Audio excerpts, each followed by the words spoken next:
Hey there, YouTube, it's Petey. I just fixed this Akai synthstation 25. So I paid like $6.99 for this. It's got a USB mini connector, so it's one cable, and then it powers it up and you can record music. Now, when I bought this, it had the one key, didn't work. It sat here for a while because I've been using some different.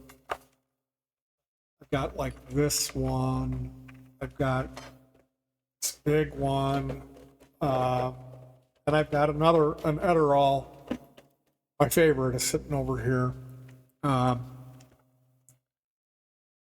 So these are typically a dime a dozen. You can find them used. You can get these. They pop up at the resale stores often. A lot of times there'll be a dead key, or as long as time goes on, they will develop dead keys. Like this had a dead key, and when I went to try it today, there was only 3 keys that worked on it. So I typed akai synthstation 25, and a guy's tutorial came up where he had ripped it apart. You remove all the screws and get at the membrane. There's chassis screws, and then there's screws that hold the keyboard, the keys in. At the top of the keys, there'll be screws. And then there's a bracket, a sheet metal bracket that holds the membrane in. Now that membrane, for each key, there's a bubble, and that's what you're depressing. That's what the spring action that pops it back up. Inside of that bubble on the roof, there'll be a little black circle, and that's conductive material. When that presses down on the little grid pattern that they've provided on the circuit board, this makes contact. So you can get these, you can repair dead keys on this unit with nothing more than a Q-tip and rubbing alcohol. It worked fine for me. Like I said, there was another guy, he was putting graphite paint on there. I've heard of people putting copper in it, or you can buy replacement new membrane. And that's what I had to do with my edirol. I've got a really nice edirol over here. And I got it used. It was like $7, and it had some dead keys. And we kept cleaning it, and we were trying different chemicals and putting graphite on it. And finally, like, okay, some tips when you do this, you're going to want to have a power screwdriver or a helper because it's a lot of screws. When you pull the screws out of the back, the chassis screws, those are called, pay attention because they might be different. And then you can put those in a coffee cup or a juice glass or a shot glass. And you can also take a pen and paper and write a little note to describe where it's going to go, or basically draw the keyboard on the piece of paper and then put a little circle of where they went physically and put that in with those. So having a bunch of shot glasses ready or coffee cups and putting screws in their own groupings, and then having notes to guide you when you put it back together is helpful. For me, I found on this module, the synthstation 25, like I said, when I bought it, one of the keys was bad. Now, it sat for a while. I've been using this edirol controller a lot, but I really like this one because it's so small and lightweight. It's nice because it's just one cable. You don't have to put a MIDI cable and then a power supply, and you're sitting with this thing in your lap that has 2 wires on it. If you got to get up to go use the restroom, it's like get all these cables out of the way. So yeah, I do like these MIDI controllers. I do have a MIDI cable hooked up to a MIDI interface on my computer right now, so I can do it both ways if I want. But most of the time, I just grab for something like this or my edirol. And for me, I found today I was able to get this thing completely fixed by just cleaning the circuit board, the points of contact. I went over it once. I have 2 solvents here. I have a alcohol and then I have a thinner. But ultimately, you want to really just go with the alcohol. I use paint thinner. I went over it once with paint thinner, and then real carefully only on the conductive parts with the thinner. I kind of rushed through it and reassembled it right away, and two of them needed a little bit more cleaning. So I had to take it all back apart. So that's what I'm saying is really, it's better to take your time. Once you have it open and you have the screws labeled, really get in there and clean it. Throw this away, get another one, clean it again. Throw this away, get another one, clean it again. Another thing is don't put it back together wet. You can take a hair dryer and dry it off. You know, you don't have to go nuts, but you don't want to put it back together when it's dripping wet. So you can fix these. If you find that you're out of luck, there's people using graphite paint now. I never heard about this. I've tried using graphite. I've tried using pencil erasers. I've used all different solvents. Nothing ever really worked for me. And like with the edirol, it was driving me nuts. I could not get it working. And then I ended up going to synthtopia.com is the website. And they sell the membrane. They sell a replacement part. So depending on what keyboard you have, you can get replacements. Now, it wasn't cheap. It was like, I want to say it was $32 with the shipping and tax for me to have a full set. So it was, I had to buy 3 strips of 12, and the third strip I had to cut down. It wasn't quite that many keys. But ultimately, if you have one of these things and it has a dead key, you don't really need to freak out, because the first step, you go through and just clean it with alcohol and see. And my advice to you is be careful with the screws.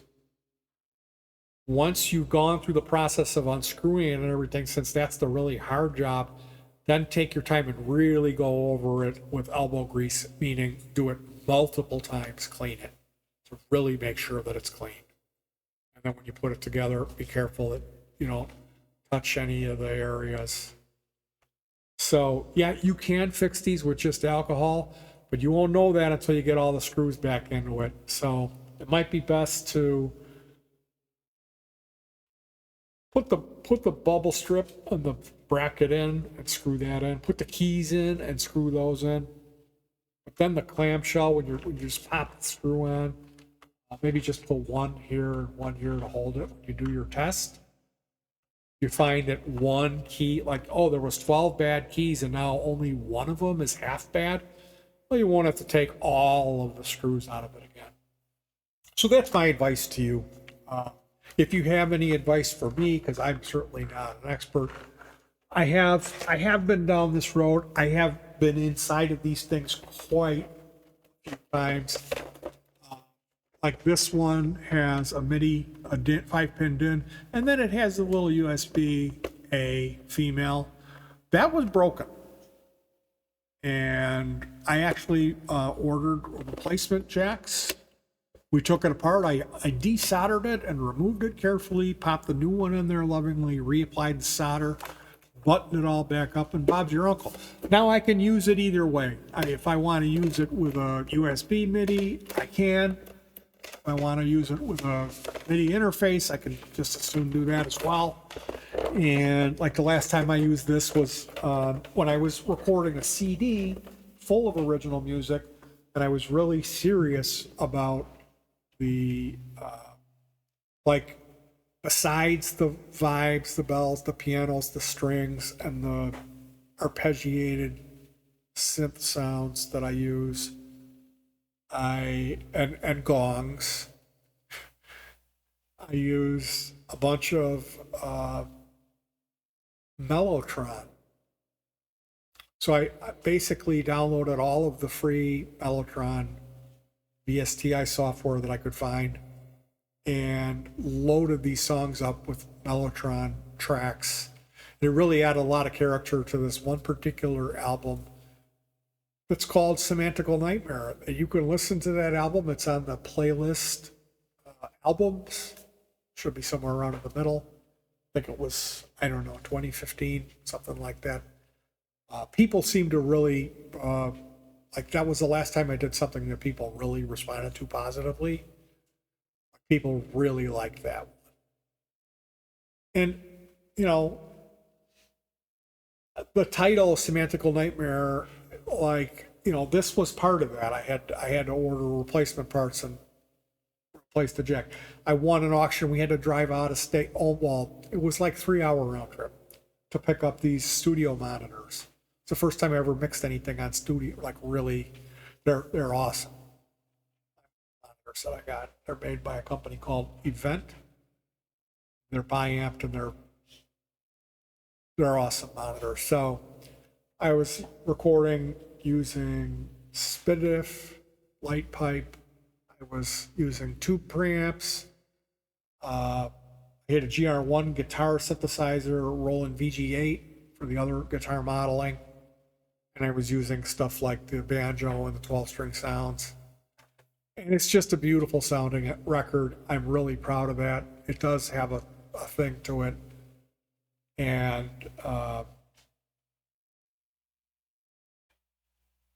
again, you know, we live in this wonderful time, but it wasn't always. Like I went through the 90s when people that had knowledge didn't like giving it up. Like the first CD burner that came into town, the guy paid like $750 used for the CD burner. So you couldn't be like, hey, dude, can you burn me a CD? Like it was different. You know, the equipment, nothing worked. It all made noise. It was all humming and hissing. And like the guys that had home studios, they were doing like LAN gaming. So on the weekends, they would have their computers, they would like do the LAN party and then they would have to like rip the computer apart and put the music cards back in it. And then nothing would work right when they would go to do a session, and they would just be like cursing and swearing and throwing the mouse at the screen. So people fetishing out on tube amps and complaining about modeling, like, you don't know what you're talking about. I made my first album with an IBM 8088 with 5¼ floppy drives. I had no hard drive in that computer. It took 3.5 hours to save the MIDI drum information from a standalone hardware sequencer, going through the computer out to a drum module. But it took 3.5 hours to save the data for the MIDI data for a 3.5 minute pop song, the drum data. 3.5 hours to save that. Like I hit the space bar after we're done recording the song, and it says, please wait, please wait, please wait for 3.5 hours. Now, at that time, my limited scope of my imagination did not let me realize that I just needed to wait for 3.5 hours. I thought this thing is locking up because that's what it used to do. It would lock up and it would just sit there flashing, please wait till the end of time.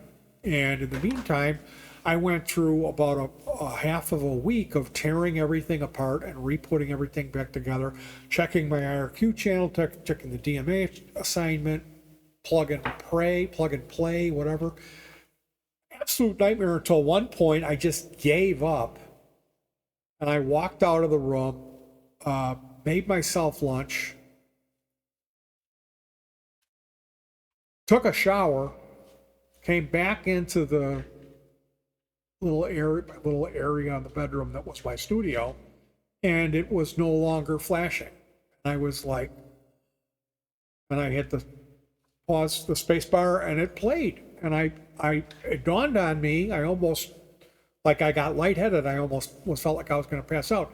Please wait means please wait. So again, when people get, they get up in each other's faces about tube amps versus modelers, that whole thing, it's kind of like, that's old hat. People don't do that anymore, but it used to be really bad.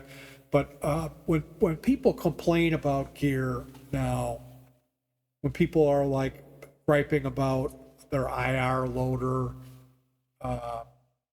it has the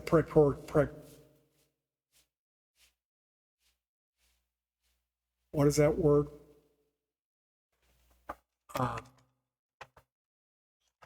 Proprietary format. I think to myself, the good old days are now. I've been saying that to myself and thinking that to myself, going all the way back to '92. It's like the equipment, the job of making music was always getting easier. And these tools, these unbelievably expensive tools, now I can just go into a Goodwill and find, oh, here's a $7 MIDI controller. Maybe I end up spending $30 on the replacement parts to get it to work properly for me for the next 25 years. But it's still pretty amazing.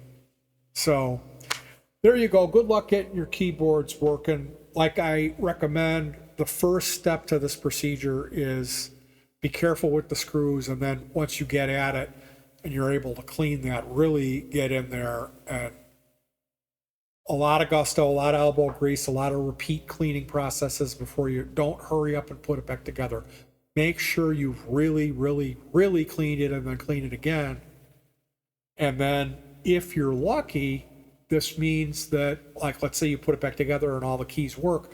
Well, then Bob's your uncle. Now you know you don't have to worry about buying another MIDI controller. That one's going to be fine until it fouls again. And then what do? Well, you take it apart, you clean it again. And it probably is going to take 10, 15, 25 years for it to foul. So you should be good. Worst case scenario, well, maybe you'll end up like me and you'll find something, a controller that's worth spending extra money. Yeah, I don't know what your situation is. It isn't always dime a dozen. I live in a high tax bracket area and the quality of our resale is high and there's enough to go around. So with that said, you guys, best of luck with your getting your keyboards working again. Hug your pets. Send me some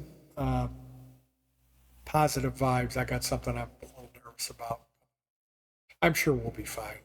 I'll talk to you guys soon. Don't forget, hug your pets. That's the most important thing.